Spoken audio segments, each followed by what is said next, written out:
Mais que s'est-il donc passé au lendemain du coup d'État? L'imam Badr, après avoir succédé à son père, l'imam Ahmed, ne devait rester sur le trône qu'une semaine, à l'issue de laquelle il était renversé. Il parvenait cependant à s'enfuir, à gagner l'Arabie Saoudite, où il regroupait des partisans, avant de revenir pour combattre le nouveau pouvoir républicain.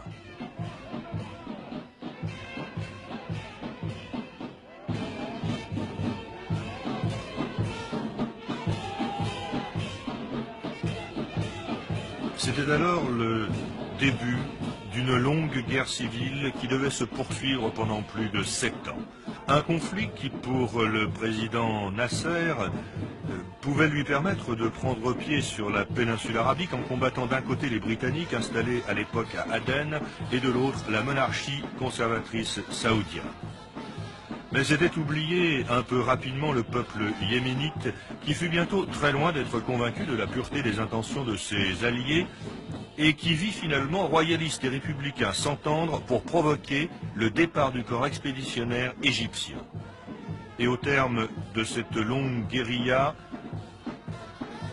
qui se termina en 1970, le monde assista à l'avènement d'un gouvernement républicain qui admettait en son sein les anciens monarchistes. Et en réalité, seul le souverain, l'imam, faisait réellement les frais de cette lutte dont les poussées et les revers, il faut bien le dire, étaient dus beaucoup plus à des considérations financières que politiques.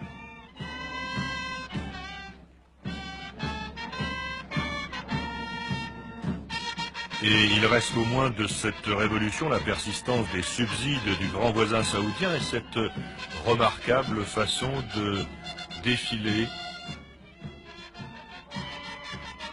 très cher aux Égyptiens.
Révolution, chars, canons, purges, prison, le désordre des uns allait devenir l'ordre des autres.